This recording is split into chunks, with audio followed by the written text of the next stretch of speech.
I'm going to show you how to master Shadow Priest as a beginner in patch 10.2.5 of Dragonflight Seed of Renewal.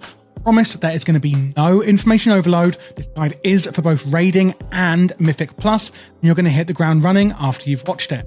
Starting off, let's look at the stat priority. As a beginner, we're going to be putting a lot more focus on eye level and intellect, of course, being king. However, if you do want to delve into the secondary stats, haste is going to be on top here.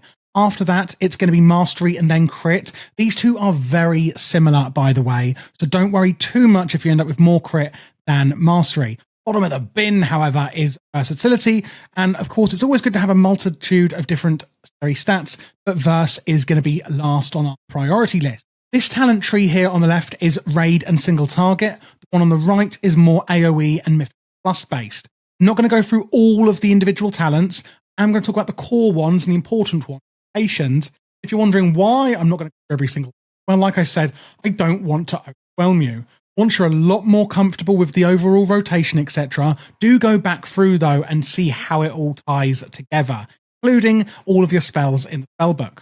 Speaking of the important ones then, what's more important than cooldowns? Let's start from the top. Desperate Prayer. It's a get out of jail free card, self-heal, that's pretty much it. Our infusion, this is quite an interesting one due to a talent we have. It gives you 20% haste, and that's pretty much it. But we always want to use it on an ally if we can.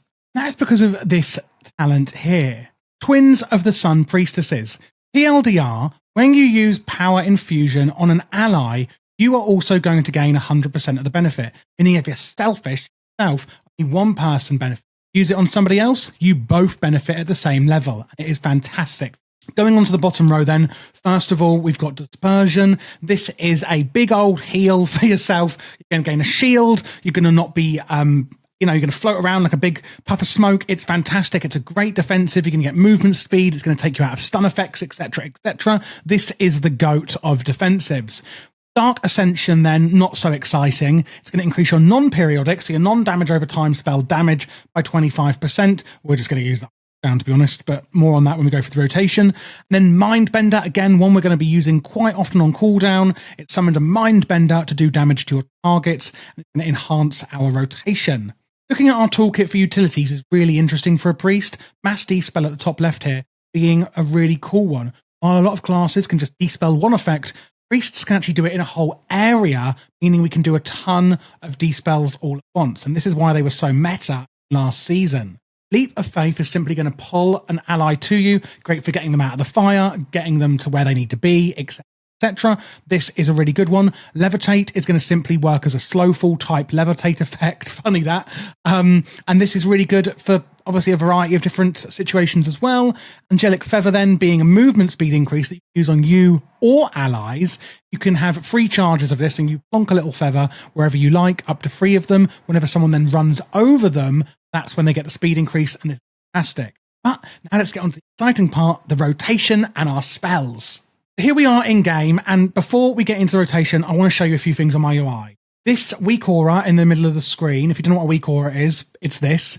This is a really great visual representation of our buffs, cooldowns, and things like that. The link in the description below. If you do need any help setting this up, for add-ons, help with UI, class questions after watching this video, or other class questions for other classes and specializations, do join my Discord. We have a whole community that can help you. And I personally will go out of my way to make sure that you are set up and rearing to go, ready for your adventure in WoW. Because especially as a beginner, it's a pretty complex game, and I want to make sure that everyone can enjoy it as much as I do. Which, if you can't tell by how many videos I post, is a lot. If you want to go one step further, click that join button below and become a member, where you get access to importing my entire UI through a secret channel in our Discord, and also I can then help you one-to-one with anything you may need in a much easier environment, again, through Discord. But let's start looking at the spells then. So you'll notice we've got 2 bars here on our weak aura. If you are using it, this is for the 2 charges of our Mind Blast. You notice there's a 0 here and an extra resource bar. This is Insanity. A lot of our spells are going to generate Insanity. We're going to spend it on this Devouring Plague spell here. So looking from left to right on this bar, and by the way, you can set up your bar in this order if you like. This is the perfect order. I've set it up for you on this big one here. First of all, it's going to be Vampiric Touch. This is damage over time that's going to generate 4 Insanity. The next one is Shadow Word Pain. Notice here, Shadow Word Pain is now also on our target. That is because of our lovely talent, Misery. Vampiric Touch also applies Shadow Word Pain to the target. Shadow Word Pain lasts an additional 5 seconds. So at all times, we want to make sure that we've got Vampiric Touch on our target. This is the Mythic Plus build I am showing you at the moment. And when you actually put these on your target, you're going to notice on there's actually another buff. And this is from this talent here, Idol of N'Zoth. Basically, it adds another damage over time onto your target.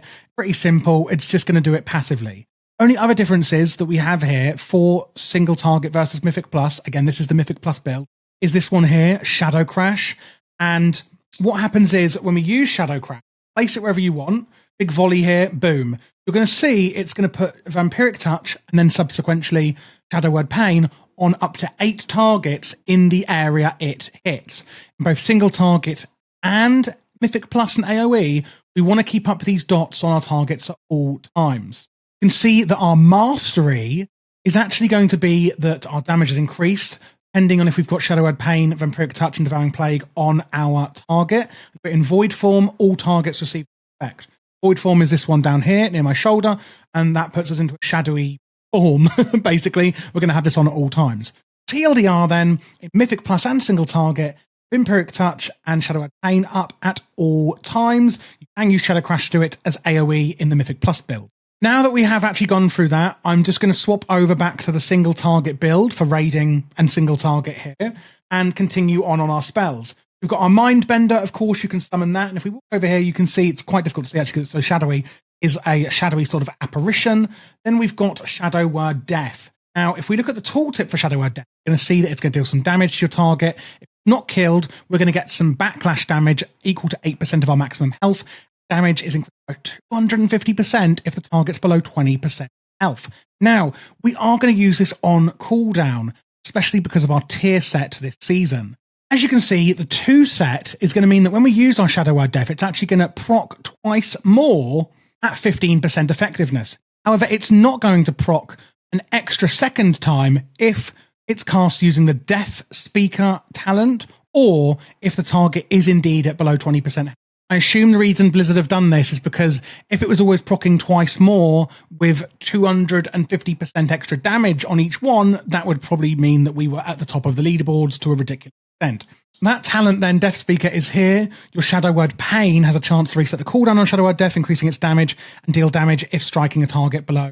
And deal damage as if striking a target below 20% health. So basically, when that procs, it's going to do super duper damage. And obviously, we can then get the extra proc from the tier set. 4 set then is going to empower our Shadow Word Pain off the backlash damage we receive to do more damage. It's pretty much simple as that. The only changes this does to our rotation this season is that we're going to use Shadow Word Death on cooldown at all times, no matter what health they're at. We've then got Dark Ascension and Power Infusion. Use these on cooldown. Use your Mind Blast and make sure that we don't cap on charges because you can actually have 2 charges of this, as you can see now. You will sometimes see that your Mind Blast will actually get a proc like this, and that is from the talent Shadowy Insight.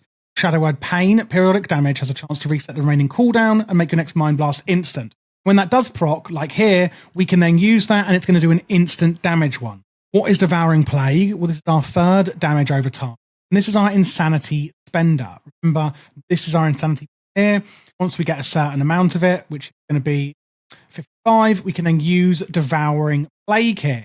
Now, every second Devouring Plague you use will proc this one over here. Your Mind Spike become more powerful. Don't worry about that. It's not going to actually change where Mind Spike comes in our rotation, which is this order, by the way, on here. We've then got Void Torrent, 45-second cooldown, and it does this craziness, generates a lot of insanity and does a lot of damage. And then again, Mind Spike is going to replace our Mind Flay, and it's just kind of the end of rotation filler. There's 2 more spells down here on my action bar at number 7 and 9. One is Mind Games. It is something we can use on an enemy that will make the damage they deal heal their target, and the healing they deal will turn into damage instead, so it swaps it. And then Divine Star, which is like a boomerang effect that will then heal any allies on its route and damage any enemies on its route. You can use these 2 spells at the very end of your rotation. So how is this all going to come together into the rotation? Well, because of our mastery, remember, we're going to use our Vampiric Touch, therefore putting Shadowed Pain as well onto our target. Keep these up at all times on our target. And if you're doing AoE, only difference is going to be, it's like a little rhyme, the only difference is going to be that we're going to put Vampiric Touch on everything. All we're going to change for the rotation. Reason because of that is Psychic Link. Direct damage spells inflict 25% of their damage on all other targets affected by your Vampiric Touch. Basically, when Vampiric Touch is on the targets, all of your other damage will also affect them. So to recap, keep up Vampiric Touch and therefore Shadowed Pain at all times.